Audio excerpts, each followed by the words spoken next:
सभी को नमस्कार। दोस्तों, आज हम लोग पढ़ेंगे पंचायती राज व्यवस्था।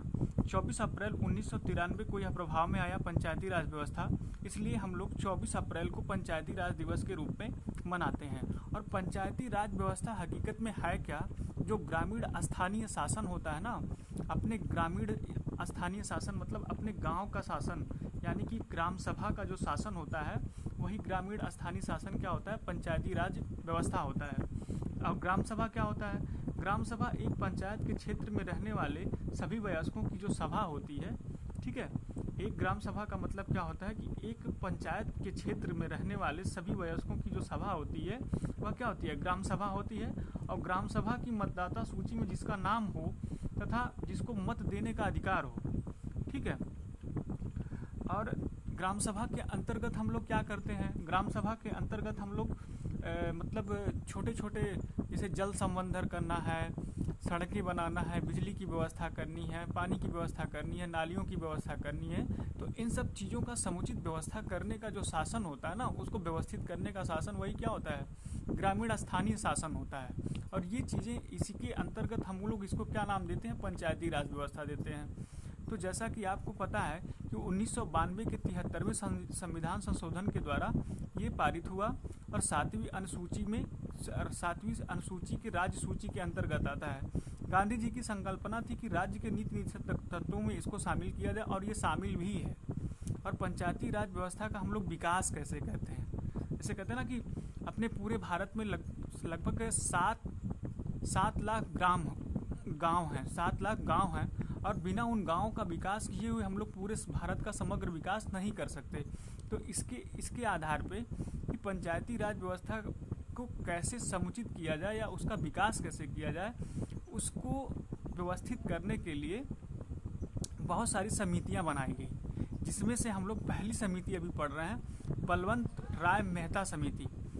तो भारत सरकार ने सामुदायिक विकास कार्यक्रम 1952 तथा राष्ट्रीय विकास सेवा 1953 द्वारा किए गए कार्यों की जांच और उसके बेहतर ढंग से कार्य करने व सुधार करने के लिए जनवरी 1957 में इस समिति का गठन किया गया, और जिसके अध्यक्ष बलवंत राय मेहता जी थे।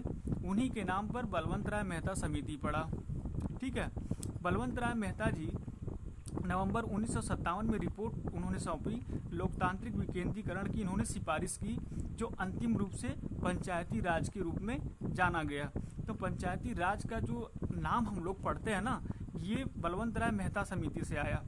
कब आया? 1957 में आया, ठीक है। और इस समिति की जो सिफारिशें थी, विशिष्ट सिफारिशें थी, वो कुछ इस तरीके से थी कि जो अपना ग्रामीण स्थानीय शासन है ना, उसको 3 स्तर में बांट दिया जाए। पहला गांव स्तर पर, दूसरा ब्लॉक स्तर पर, और तीसरा जिला स्तर पर।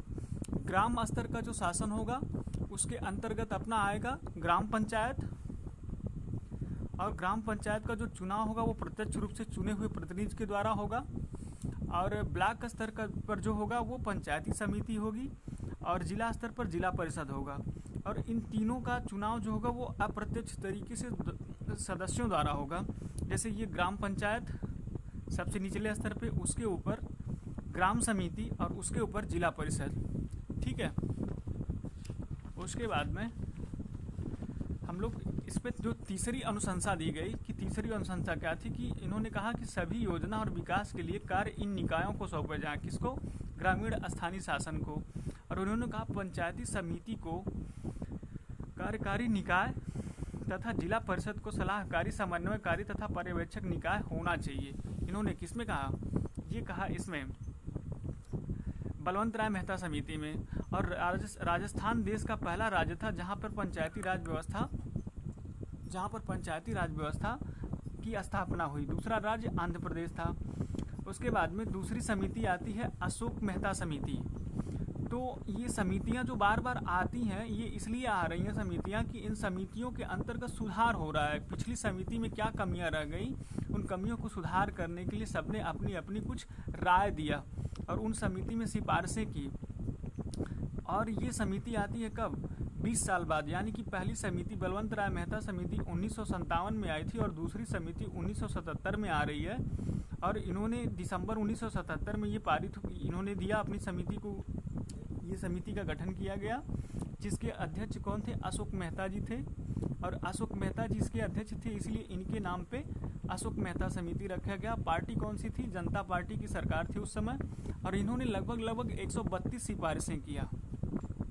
132 सिफारिशों के अंतर्गत कुछ 5 ऐसे अनुशंसाएं हैं, कुछ ऐसी सिफारिशें हैं जो हम आपको बता रहे हैं कि जैसे इन्होंने कहा कि जो त्रिस्तरीय पंचायती राज पद्धति हो, राज्य स्तर के नीचे लोक निरीक्षण में विकेंद्रीकरण के लिए जिला की प्रमुख बिंदु हो, प्रथम बिंदु हो, राजनीतिक पार्टियां की जन भागीदारी हो, आर्थिक स्रोत के लिए टैक्स लगाने की शक्ति अनिवार्य शक्ति हो, कि ग्रामीण शासन के पास भी कुछ आर्थिक स्रोत हों। ये अशोक मेहता समिति में ही पहले ही कह दिया गया था कि आर्थिक स्रोत कुछ होने चाहिए, कि ग्रामीण विकास करने के लिए कुछ तो आर्थिक स्रोत होना चाहिए जिसके आधार पर गांव का विकास हो सके। तो आर्थिक स्रोत के लिए उन्होंने कहा जनसंख्या के आधार पर अनुसूचित जाति व जनजाति के लिए स्थान आरक्षित होना चाहिए, ये अशोक मेहता समिति में कहा गया। उसके बाद में तीसरी समिति आती है GVK राव समिति।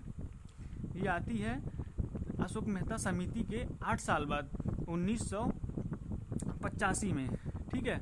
और इंदिरा गांधी की सरकार थी।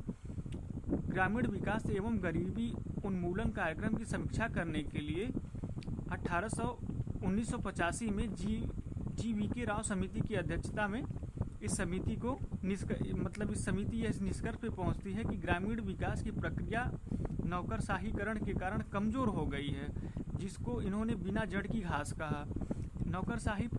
शाहीकरण की प्रक्रिया का मतलब ये हो गया कि इसमें इतना ज़्यादा एक तरीके से ऑफिशियल डील होने लगा ना, कि सारी चीज़ें प्रधान का जो पद था ना, उसमें बहुत सारी बिना जड़ की घास इसको कहा इन्होंने, कि बिना मतलब का इतना सारा इसमें जो है चीज़ें पैदा हो रही हैं जो नहीं होना चाहिए। उसके बाद में हम लोग पढ़ते हैं चौथी समिति MM सिंघवी समिति। इसके अंतर्गत जो है ये उस समय राजीव गांधी की सरकार थी और 1986 में समिति आती है। और इस समिति की निम्न सिफारिशें थी कि पंचायती राज संस्थाओं को संवैधानिक रूप से मान्यता देने का और संरक्षण करने की आवश्यकता है। गांव के समूहों के लिए न्याय पंचायतों की स्थापना की जाए। गांव के समूहों के लिए न्याय पंचायतों की स्थापना की जाए और आर्थिक संसाधन दिया जाए। विवादों के लिए न्यायिक अधिकरण की स्थापना की जाए। ये जो है ना कि न्यायिक अधिकरण की स्थापना इन्होंने उसमें कहा। उसके बाद में 5वें नंबर पे आती है थुंगन समिति। थुंगन समिति जो है ये राजीव गांधी की सरकार में इसकी स्थापना हुई और 1988 में संसद की सलाहकार समिति की उप समिति के थुंगन समिति की अध्यक्षता में राजनीतिक और प्रशासनिक ढांचे की जांच करने के लिए उद्देश्य से इसको गठित किया गया। और इन्होंने भी कुछ सिफारिशें की। पंचायती राज संस्थाओं को संवैधानिक मान्यता मिले। पंचायती राज संस्थाओं का 5 वर्ष का निश्चित कार्यकाल होना चाहिए। पंचायती राज पर केंद्रित विषयों की एक विस्तृत सूची तैयार होनी चाहिए और पंचायती राज संस्थाओं के 3 स्तरों पर जनसंख्या के हिसाब से आरक्षण होना चाहिए। महिलाओं के लिए भी आरक्षण होना चाहिए। ये बात किसमें कहा गया? थुंगन समिति में कहा गया। और जिला परिषद का मुख्य कार्यकारी पदाधिकारी जो है जिले का कलेक्टर होना चाहिए। ठीक है, तो ये सारी बातें हम लोगों ने पढ़ा किसके अंतर्गत? थुंगन समिति के अंतर्गत। उसके बाद में आती है गाडगिल समिति।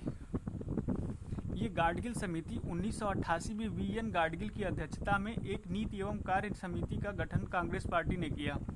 इस समिति पर प्रश्नों पर विचार करने के लिए कहा गया कि पंचायती राज संस्थाओं को प्रभावकारी कैसे बनाया जा सकता है। तो गाडगिल समिति की ये अनुशंसाएं जो है ना, एक संशोधन विधेयक के निर्माण के आधार बनी।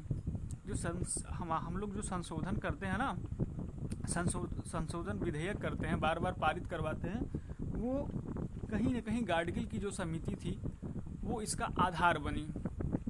और ये बार बार समितियां इसलिए आ रही हैं, जैसे एक डॉक्टर अपना टेस्ट लिखता है ना किसी मरीज को इलाज करने के लिए, तो टेस्ट करता है, सपोज टेस्ट सेटिस्फाइड उसको नहीं मिलता है तो वो क्या करता है, दूसरा टेस्ट करवाता है। तो ठीक उसी तरीके से ये समितियां चलती रहीं कि इन समितियों के अंतर्गत एक समिति आई, उस समिति ने कुछ बातें कही तो उस बातों को कुछ लिया गया उसमें से और उसको फिल्टर करके रखा गया। फिर अगली समिति आई, उन्होंने भी कुछ अच्छी राय दी तो उस बात को भी रखा गया। तो ये बार बार समितियाँ इसीलिए आती चली गई।